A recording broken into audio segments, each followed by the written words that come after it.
हाँ जी, स्क्रीन दिखाई दे रहा है। Yes yes sir. सर। चलिए ठीक है, मैं लौट रहा हूँ तुरंत अपने स्लाइड पर।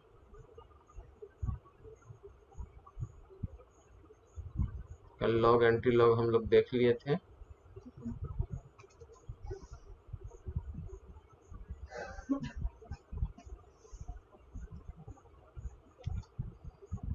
चलिए प्रॉब्लम अब देखिए ना। Good morning students. Good morning sir. Morning sir. Good morning Akhilesh. Question है आपका, represent the cell in which the following reaction takes place. Magnesium in solid states combines with silver ion ना, to give magnesium ion and silver. ठीक है, जिसमें आपका silver का concentration दिया हुआ है और मैग्नीशियम आयन का कॉन्सेंट्रेशन दिया हुआ है।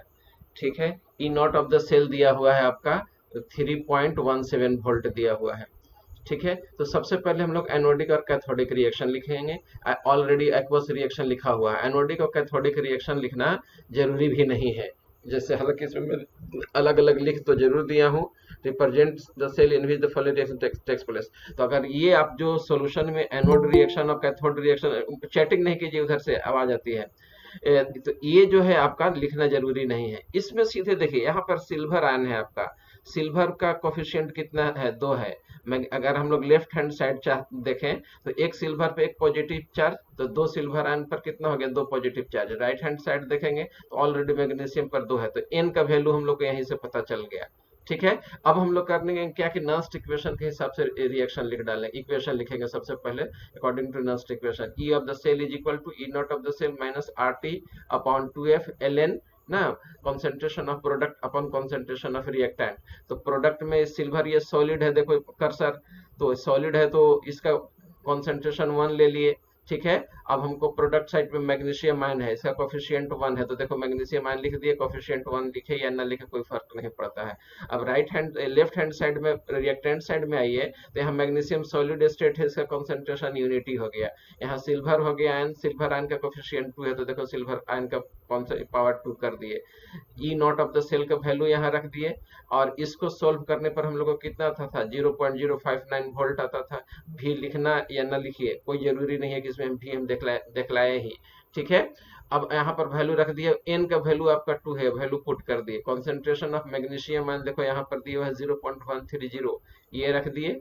और यहाँ पर सिल्वर का कॉन्सेंट्रेशन रख करके उसका स्क्वायर कर दिए, इसको सोल्व कर दिए, ये आ गया। ठीक है, कैसे सोल्व हुआ होगा यहाँ पर वो देखिए। यहाँ पर लॉग है 13, इसको हम कल बताए थे कि इसको हम लोग अपने हिसाब से तोड़ देते हैं, तो इसको 13.0 इंटू 10⁻⁻2 कर दिए। ठीक है, और इसको तोड़िएगा तो कितना हो जाएगा आपको? 1 2 3 4 है, 10⁻⁻4 का स्क्वायर हो जाएगा। तो 10⁻⁴ का स्क्वायर कीजिएगा तो 10⁻8 आ गया। ठीक है, अब ये log 13 है, तो log 13 में हम लोग जाकर इसको हम लोग ये तोड़ दिए, log a plus log B के फॉर्म, ये लॉग ए इंटू बी बराबर log A plus log B होता है। तो यहाँ पर ये वैल्यू रख दिए, ये वैल्यू रख दिए। अब 13 को भी हम लोग तोड़ सकते हैं, जाके लॉग 13 का वैल्यू देख लेंगे, या साइंटिफिक नोटेशन में आ जाइए। तो साइंटिफिक नोटेशन में इसको लॉग 13 को क्या करेंगे? 1.3 इंटू 10⁻1 कर जाएंगे, तो 10⁻1 आ गया, तो उसके लिए ए इंटू बी के फॉर्म में आ जाएगा, तो लॉग 10 का वैल्यू 1 होता है ना, तो यहाँ पर 1 कर दिया ऑलरेडी। अब हम लोगों के लॉग यहाँ 3.3 बच गया, तो 0.3 में जा करके देखेंगे उसके जीरो में, तो ये आ जाएगा आपका 1139 पॉइंट अपने तरफ से देते हैं। मतलब कि log 13 का वैल्यू आपका इतना आ जाएगा। कैसे कल किए थे फिर से भी रिकॉल कराया मैं। log 13 को साइंटिफिक नोटेशन में तोड़ेंगे तो 1.3 इंटू 10⁻1 हो गया, तो 10⁻1 हो गया, तो log a इंटू बी के फॉर्म में आ गया, log a plus log b, तो log a हो गया आपका कौन सा? 1.3, तो इसका वैल्यू हो गया 0.1139, और log 10 का वैल्यू हो गया 1, दोनों पे जोड़िएगा तो ये आ गया। ठीक है, और log 10⁻6 ना, इसको तोड़िएगा तो कितना आ जाएगा? 6 log 10, और log 10 बराबर 1, तो 6 इंटू 1 बराबर 6, तो ये टोटल जोड़ दिए, ये वैल्यू आ गया। ठीक है, अब हम लोग ये वैल्यू कैसे निकाले, ये यहाँ पर हम बताया हुआ है। ठीक है, और इसको सॉल्व कीजिएगा तो यहाँ पर आपका आंसर आ गया। अब यहाँ पर हम लोग डाटा पुट कर देंगे, डाटा पुट करके ये वैल्यू आपका कहाँ से आ गया? ये आ गया, और इसको सब सॉल्व कीजिएगा तो ये आ गया। ठीक है, और फाइनली ये आ जाएगा। यहाँ पर कैसे हम सॉल्व किए, यहाँ नीचे दिखला दिए हैं स्लाइड पर। क्लियर है ये न्यूमेरिकल? आगे बढ़े। Hello hello, yes sir. ठीक है बेटा, रिस्पॉन्ड करना है ना, तब पता चलेगा कि आप सुन रहे हैं या छोड़ के भाग गए। नेक्स्ट न्यूमेरिकल देखिए आप। नेक्स्ट न्यूमेरिकल है calculate EMF of the cell in which following reaction takes place. ठीक है, निकेल जो है आपका सिल्वर आयन से रिएक्ट करता है और निकेल आयन में बदल जाता है, सिल्वर का लिबरेशन हो रहा है। यहाँ ई नॉट ऑफ द सेल दिया हुआ है। ठीक है, तो सबसे पहले यहाँ पर हम लोग सेल रिएक्शन लिख देंगे या नस्ट इक्वेशन के हिसाब से लिख देंगे। सेल रिएक्शन तो यहाँ लिखा ही हुआ है, तो Nernst equation E of the cell बराबर E not of the cell minus 0.591 upon N log concentration of product. तो प्रोडक्ट में आयन तुम्हारा निकेल है, यहाँ निकेल दे दिए, और रिएक्टेंट आपका सिल्वर है तो सिल्वर दे दिए, चूंकि कोफिशिएंट 2 है तो पावर 2 कर दिए। सबका वैल्यू तोड़ करके इसको निकाल दिए। कैसे यहाँ पर सोल्व किए हैं देखो, राइट हैंड साइड में हम दिखाए हुए हैं। तो 1 बाई 1 स्टेप मेरे ख्याल से डिस्कस करना जरूरी नहीं है, लॉग में पहले ही पढ़ा दिया या बता चुका हूँ कि कैसे इसको सोल्व करना है। आगे बढ़े फिर नेक्स्ट न्यूमेरिकल पर। हाँ जी बोलो, खाली चैटिंग कर रहा है तुम लोग। Yes, sir. आगे बढ़े बेटा। Yes, sir.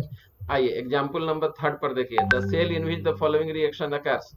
Iron ferric ion है या फेरस आयन में बदल रहा है, आयोडाइड जो है आयोडीन में बदल रहा है। तो यहाँ पर क्वेश्चन में किससे पूछ दूं? सत्यम से, प्रेम कुमार पटियाले वाले। चलो भाई तुम बताओ, यहाँ पर आयरन का oxidation, total number of electron कितना इन्वॉल्व हो रहा है?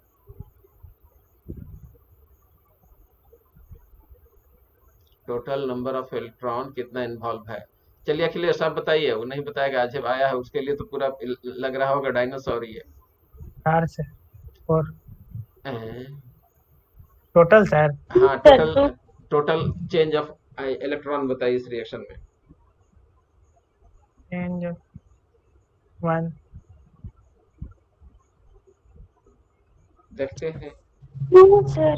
2 सर बिल्कुल 2 सही है, इलेक्ट्रॉन। हाँ बिल्कुल 2 इलेक्ट्रॉन का इन्वॉल्वमेंट हो जाएगा। देखो एक आयरन है फेरिक आयन, फेरिक आयन से फेरस आयन में बदल रहा है, तो एक आयन पर 1 इलेक्ट्रॉन का चेंजिंग आ रहा है, तो वहां पर 2 फेरिक आयन है तो 2 इलेक्ट्रॉन लेगा, मतलब कि n का वैल्यू 2 हो गया। ठीक है, और यहाँ पर निकालना है calculate the standard Gibbs energy and the equilibrium constant of the reaction. तो गिब्स एनर्जी का आपका क्या हो गया, फॉर्मूला ही ना, डेल जी नॉट। स्टैंडर्ड पूछ रहा है इसलिए डेल जी नॉट ले लिए, minus n F E of the cell. N का वैल्यू 2 है, फैराडे 96,500 लिखे या इतना लिखे, तो जनरली हम लोग 96,500 लेकर के चलते हैं। ठीक है, ई नॉट ऑफ द सेल आपका दिया हुआ है यहाँ, ये वैल्यू पुट कर दी, ये वैल्यू निकल गया। अब आपका निकालने के लिए कह रहा है इक्विलिब्रियम कांस्टेंट, तो इक्विलिब्रियम कांस्टेंट वाला फॉर्मूला ये था आपका, E not of the cell is equal to 0.59 upon N log K C. ठीक है, लॉग के सी का वैल्यू हम लोग को निकालना है, तो इसको रीअरेंज कर लीजिए। तो लॉग के सी बराबर n into E of the cell upon 0.59 आ गया, एन का वैल्यू 2 हो गया, E not of the value ये हो गया ना, और ये वैल्यू से डिवाइड कर दीजिए, 8 के सी आ गया।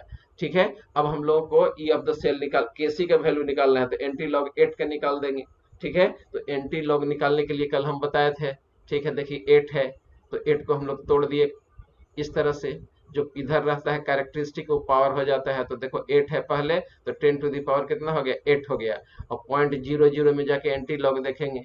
ठीक है, 0.001 किस में आता है, तो उसका ये 1 में आता है, तो यही हो गया आपका क्या, एंटी लॉग 0.00 का 1 होता है, ये आंसर आ गया आपका। ठीक है, नेक्स्ट देखिए, आपको calculate the equilibrium constant of the reaction.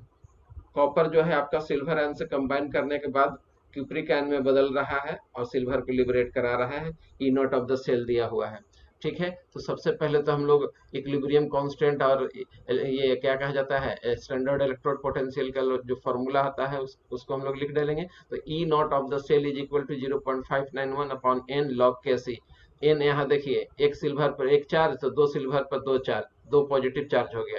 अगर इसको देखने में किसी बच्चे को अगर दिक्कत हो तो दाहिने तरफ देख लो, कोई आइदर लेफ्ट साइड या राइट साइड, कोई एक तरफ देखो, तो यहाँ पर 2 पॉजिटिव चार्ज है, तो एन का वैल्यू 2 हो गया, वैल्यू पुट किए निकाल दिए।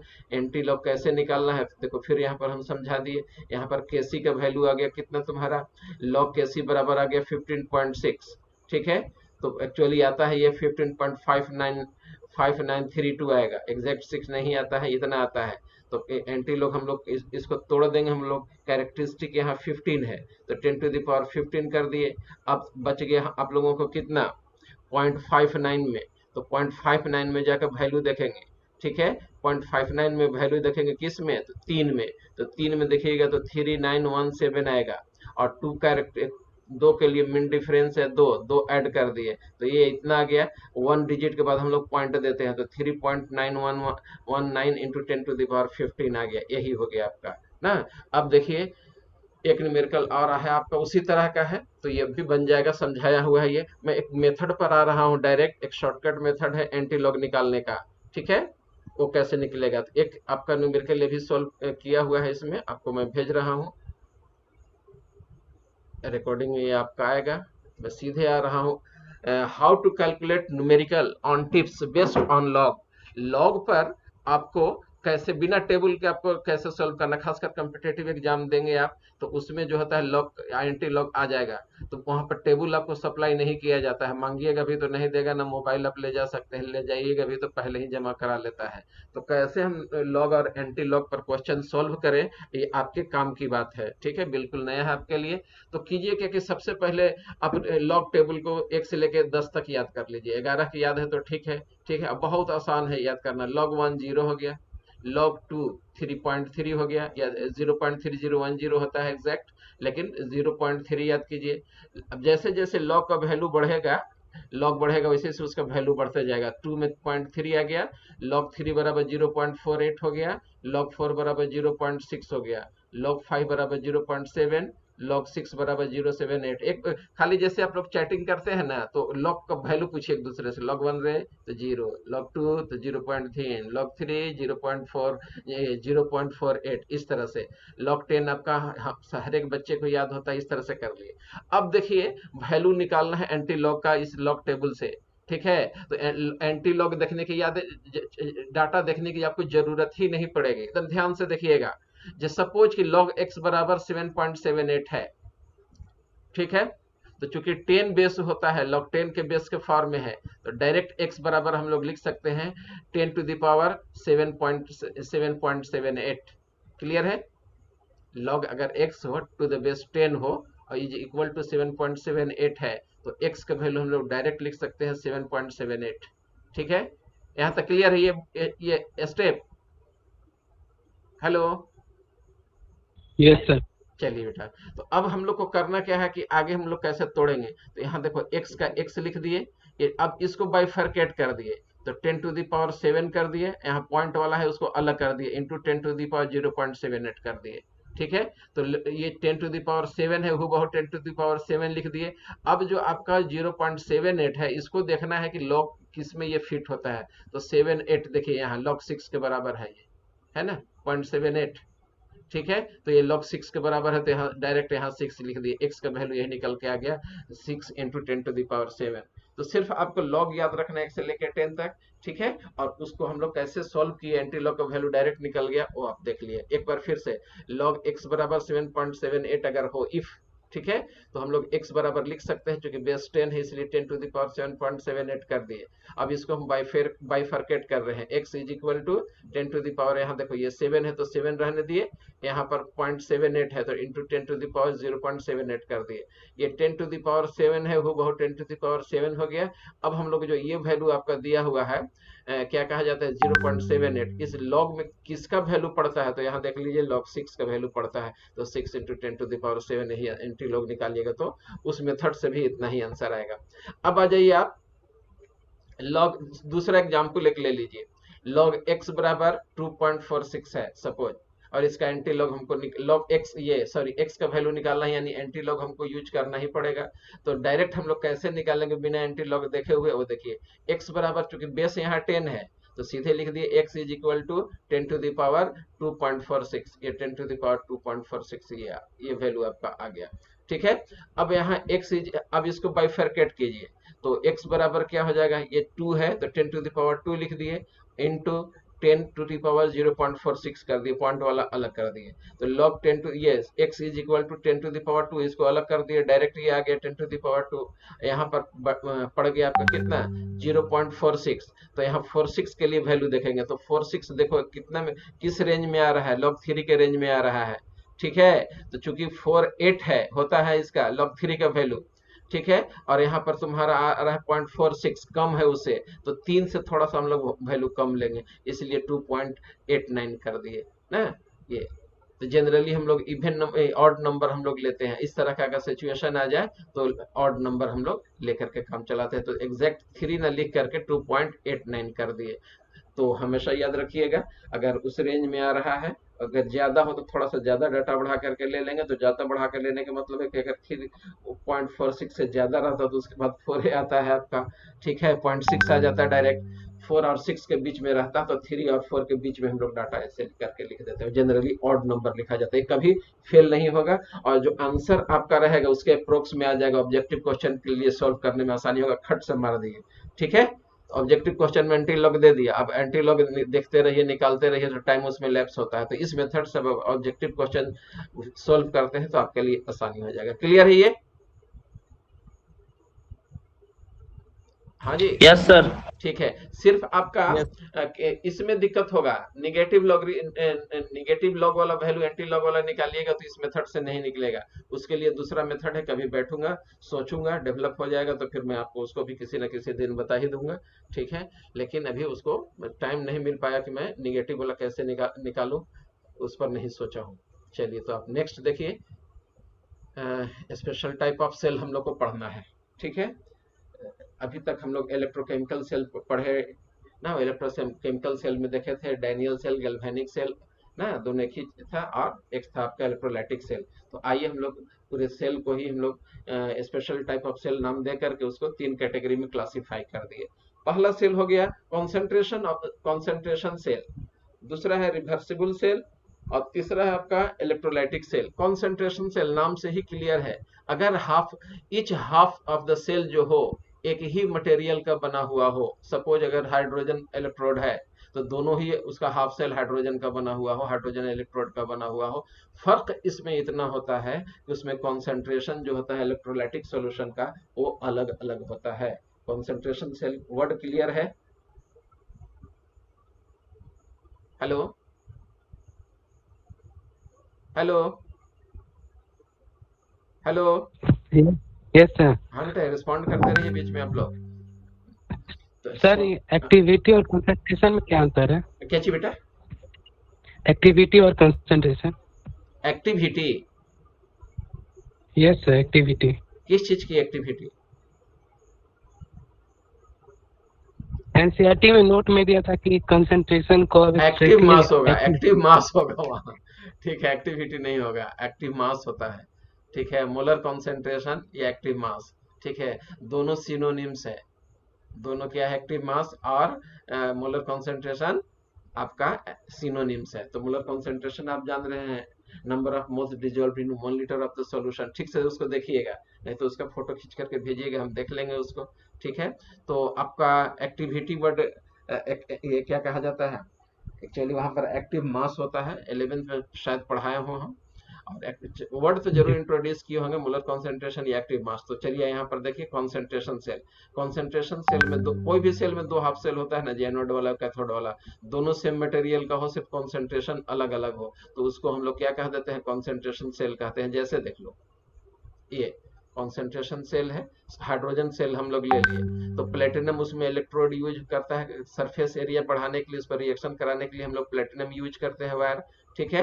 और उसी पर हम लोग को प्लेटिनम ब्लैक और प्लेटिनम कोट करके बांधा हुआ था, हम लोग पढ़ा चुके हैं। तो वहां पर अगर रिएक्शन ये हो रहा हो, हाइड्रोजन गैस हो, 1 atm प्रेशर पर रखा हो या P1 atm प्रेशर पर रखा हुआ हो, और यह हाइड्रोजन आयन में बदल रहा हो जिसका कॉन्सेंट्रेशन C1 हो ना, डबल है, ओब्लिक है, यानी सॉल्ट ब्रिज है। और दूसरा यहाँ पर है कि हाइड्रोजन आयन है जिसका कॉन्सेंट्रेशन दूसरे सेल में C2 है ना, और यह हाइड्रोजन गैस में बदल रहा है, वह प्रेशर जो है से P2 atm एग्जर्ट कर रहा है, प्लेटिनम वायर पर हो रहा है। मतलब कि दोनों हाइड्रोजन इलेक्ट्रोड ही है, फर्क इतना है कि यहाँ पर हाइड्रोजन का कॉन्सेंट्रेशन C1 है, यहाँ कॉन्सेंट्रेशन आपका C2 है। तो इस तरह के सेल को कॉन्सेंट्रेशन सेल कहेंगे। अब देखो, लेफ्ट हैंड साइड वाला एनोड होता है, राइट हैंड साइड वाला कैथोड होता है, ठीक है। तो एनोड पर क्या है, यहाँ H2 बदल रहा है H1 पर, H पर, तो यहाँ देखो H2 से हम लोग H1 पर ले आए, जिसका कॉन्सेंट्रेशन देखो यहाँ C1 है तो इसका कॉन्सेंट्रेशन C1 लिख दिए, एटमॉस्फेरिक प्रेशर P1 है, यहाँ पर P1 लिख दिए, इसका 2 इलेक्ट्रॉन का एंगेजमेंट हो गया, बैलेंस कर दिए, एनोडिक रिएक्शन हो गया। कैथोड देखिए राइट हैंड साइड होता है, कॉन्सेंट्रेशन इसका C2 है तो यहाँ लिख दिए हाइड्रोजन एंड कॉन्सेंट्रेशन C2, यह 2 इलेक्ट्रॉन लेगा क्योंकि एक हाइड्रोजन पर 1 इलेक्ट्रॉन, तो 2 के लिए 2 इलेक्ट्रॉन, यह H2 में बदल देगा जहां इसका कौन से ये प्रेशर जो एग्जर्ट कर रहा है P2 कर रहा है। तो ओवरऑल सेल रिएक्शन लिखना है हम लोगों को, तो लेफ्ट हैंड साइड वाला टोटल एक तरफ लिख दिए, देखो H2 लिख दिए जिसका प्रेशर P1, इसके बाद हम लोग H2 लिख दिए, ये 2H प्लस आयन लिख दिए जिसका कॉन्सेंट्रेशन C2 हो गया, ठीक है। गिब्स ये राइट हैंड साइड वाला जोड़ करके लिख दिए। तो अब आइए इसके लिए हम लोग नॉस्ट इक्वेशन लिखते हैं। According to Nernst equation E of the cell is equal to E not of the cell minus 0.0591 upon n log concentration of product upon concentration of reactant, ठीक है।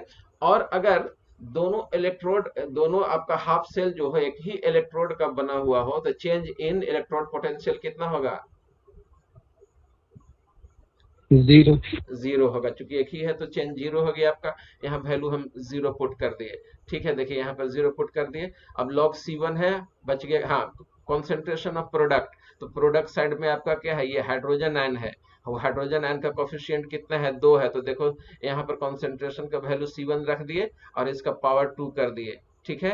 और यहाँ H2 है जिसका प्रेशर P2 है, तो देखो P2 यहाँ पर लिख दिए।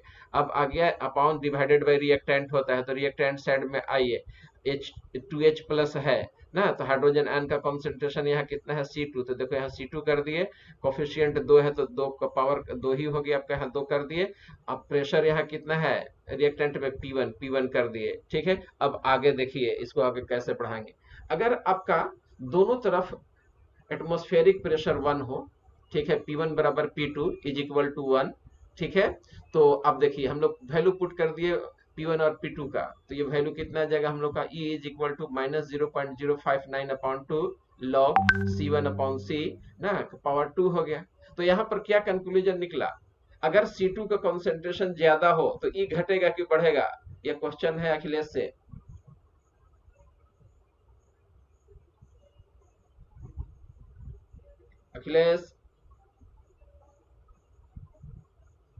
Akhilesh, are you listening?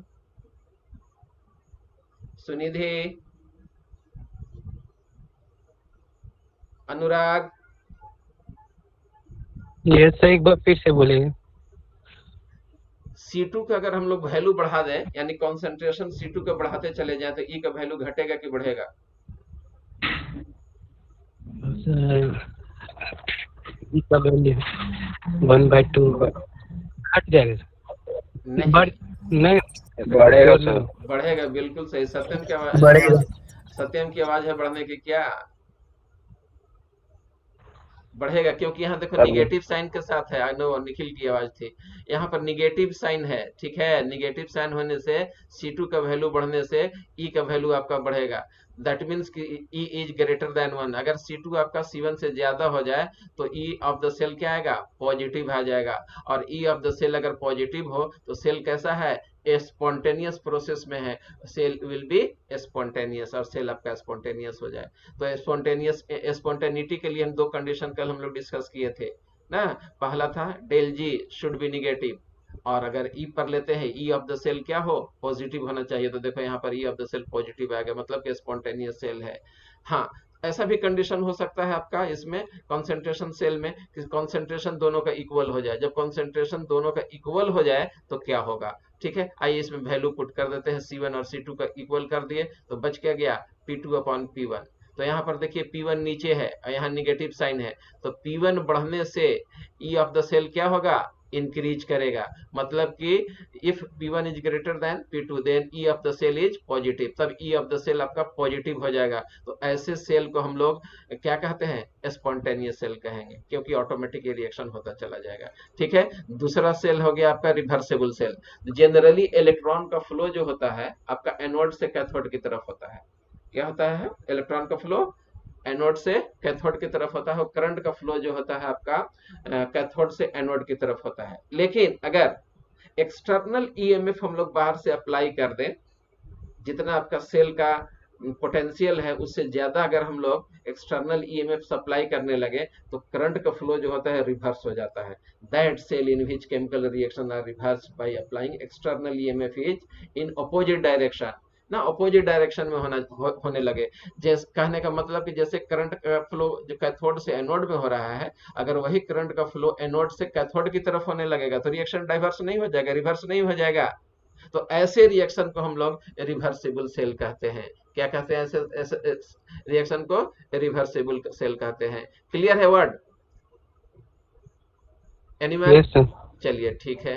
Akhilesh आज Yes. लगता है सो गया है। ये देखिए रिवर्सिबल Yes, क्या? sir. हाँ, नहीं नहीं सोया नहीं है, जगा हुआ है। ठीक है, एकदम अलर्ट रहना है। ठीक है, तो रिवर्सिबल देखिए बेटा, रिवर्सिबल का एग्जांपल ले लिया हूं। जैसे ये आपका जिंक रड है, जिंक सल्फेट में डाला हुआ है, कॉपर रड है, कॉपर सल्फेट में डाला हुआ है। तो अब जनरली देखिएगा क्या कि इलेक्ट्रॉन का फ्लो जो होगा जिंक से जा करके कॉपर की तरफ होगा, और ये इलेक्ट्रिक करंट जो होता है आपका इधर से कॉपर की तरफ से इधर एनोड की तरफ फ्लो करेगा। ठीक है, ये होता है जनरल केस में। और सपोज कि एक्सटर्नल सर्किट से जुड़ा हुआ है जिसमें एक बैटरी लगा हुआ है यहाँ पर, ठीक है, और जिसका इलेक्ट्रोड पोटेंशियल जो दिया हुआ है, सेल पोटेंशियल जो दिया हुआ 1.1 वोल्ट दिया हुआ है। अगर बाहर का सेल और इसका सेल, एक्सटर्नल हम लोग जो सेल लगाए हुए हैं उसका सेल पोटेंशियल, और जो हम लोग सेल पोटेंशियल जैसे यहाँ कॉपर और जिंक का ये क्या कहा जाता है सेल यूज कर रहे हैं, तो उसका पोटेंशियल दोनों इक्वल हो जाए तो करंट नहीं फ्लो करेगा ना। एक्सटर्नल सर्किट, एक्सटर्नल ये क्या कहा जाता है इलेक्ट्रोड पोटेंशियल जो होगा ईएमएफ होगा, और बैटरी का जो जिसको इलेक्ट्रोलाइटिक सेल का यूज कर रहे हैं, दोनों का अगर वैल्यू सेम हो जाए, ठीक है, ईएमएफ का, तो करंट का फ्लो नहीं करेगा। जैसे इस केस में ना, क्या पहला कंडीशन है, ये पहला क्या, ये कंडीशन सीधे देखो जहां पर मेरा कर्सर घूम रहा है, यहाँ पर अगर एक्सटर्नल सर्किट का ईएमएफ 1.1 वोल्ट हो, बराबर हो जाए, तो no flow of electron, no current flow, no chemical reaction होगा। लेकिन बाहर वाला जो सर्किट है उस और अंदर वाला ये इंटरनल सेल जो हो गया, इंटरनल सेल का वैल्यू आपका 1.1 वोल्ट है, और अगर इससे ज्यादा हम लोग एक्सटर्नल सर्किट में वाले जो सेल में, जो यहाँ पर जो सेल है उसमें अगर हम लोग ईएमएफ सप्लाई कर दिए मोर देन 1.1, तो करंट फ्लो करने लगेगा। और कैसे फ्लो करेगा, एक नजर देखिए आप। देखो तो करंट सेम डायरेक्शन में फ्लो कर रहा है कि अपोजिट डायरेक्शन में हो रहा है? अपोजिट डायरेक्शन में हो रहा है ना। हालांकि ये हम थोड़ा सा यहाँ पर एनिमेट सही नहीं कर पाए हैं, उसको हाइड करके हमको लाना था।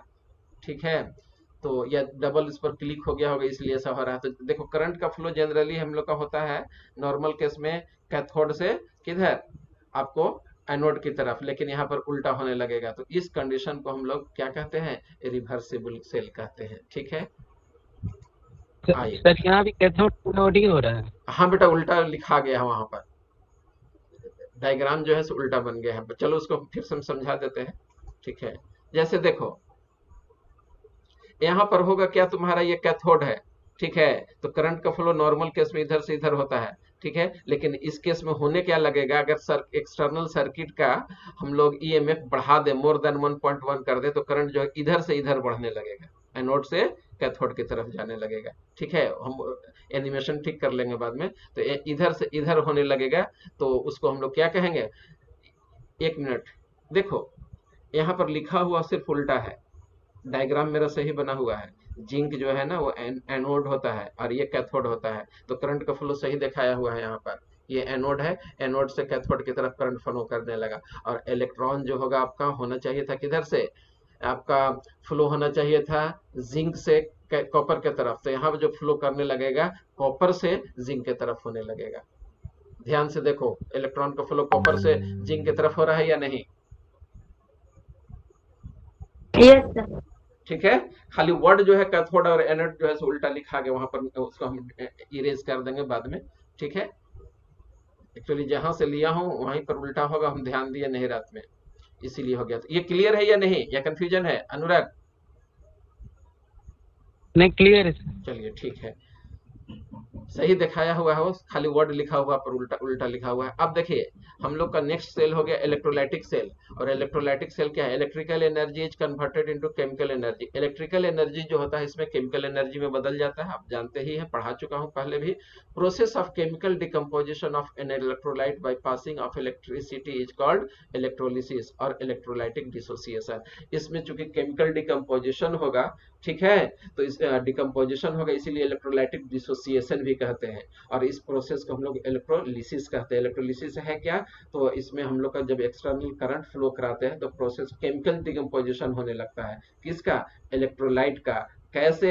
By passing of electricity. तो इसी प्रोसेस को हम लोग इलेक्ट्रोलिसिस कहते हैं या इलेक्ट्रोलाइटिक डिसोसिएशन कहते हैं। और जिस सेल में यह इलेक्ट्रोलिसिस होता है, ठीक है, उसको हम लोग इलेक्ट्रोलाइटिक सेल कहते हैं। ठीक है, देखिए इलेक्ट्रोलाइटिक सेल के बारे में। तो इलेक्ट्रोलाइटिक सेल में दो सुटेबल इलेक्ट्रोड होता है, एक एनोड होता है और एक कैथोड होता है। ठीक है, और एक और याद रखिएगा, 11th में भी हम कोड दिए थे, एक और। क्या खाओगे जी? तो रसगुल्ला। अच्छा लगा तो सर एक और। तो देखो एनोड पर ऑक्सीडेशन, यहाँ देखो कैथोड पर रिडक्शन। एनोड यहाँ आपका पॉजिटिव, कैथोड यहाँ negative. Two suitable electrodes are in the solution of an electrolyte. When an electric potential is applied between the electrode, positive ion moves toward the cathode and negative ion moves toward the anode. देखो अब इसमें दो ions है, एक positive ions है, एक negative ions है। ठीक है, एनोड पर हम लोग का जो सर्किट है, जो पॉजिटिव से जुड़ा हुआ रहेगा वह एनोड कहला जाता है, और जो निगेटिव टर्मिनल से जुड़ा हुआ होता है कैथोड कहला जाता है। ठीक है, अब इसको एनिमेशन से देखो। निगेटिव आयन जो है वह एनोड की तरफ जा रहा है, और जो पॉजिटिव आयन जो जा रहा है वो कैथोड की तरफ जा रहा है। Opposite charges to attract each other ना। तो निगेटिव आयन ना, तो निगेटिव आयन किधर जा रहा है? वह आयन जो एनोड की तरफ जाए, इसीलिए निगेटिव आयन को हम लोग अनायन कहते हैं। आयन वर्ड आ गया आपका एनोड से, और आयन हो गया आपका चार्ज करेंगे स्पीशीज को हम लोग आयन कहते हैं। तो अगर वैसा चार्ज करेंगे स्पीशीज जो एनोड की तरफ जाए, ठीक है, अनायन कहला जाएगा। और वैसा चार्ज स्पीशीज जो किधर जाए? आपको कैथोड की तरफ जाए। ठीक है, तो कैथोड से आ गया कैट। कैट वर्ड में कैथोड में कैट है और आयन है, इसीलिए उसका नाम पड़ गया कैथोड। ठीक है, ये कटायन पड़ गया। तो अनायन या कटायन नाम कैसे आया, ये क्लियर है? यस।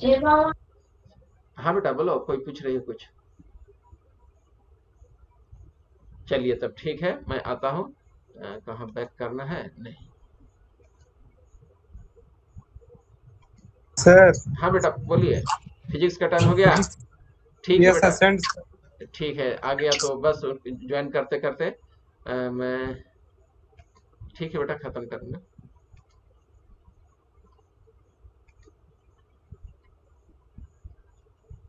देखो कल ये पढ़ाने जा रहा हूँ क्वालिटेटिव एस्पेक्ट ऑफ इलेक्ट्रोलिसिस। कल इसको पढ़ाऊंगा, क्योंकि फिजिक्स सर उधर आ गए हैं, इसलिए आज की सभा हम लोग यहीं समाप्त करते हैं। आप सर के साथ जुड़ जाइए।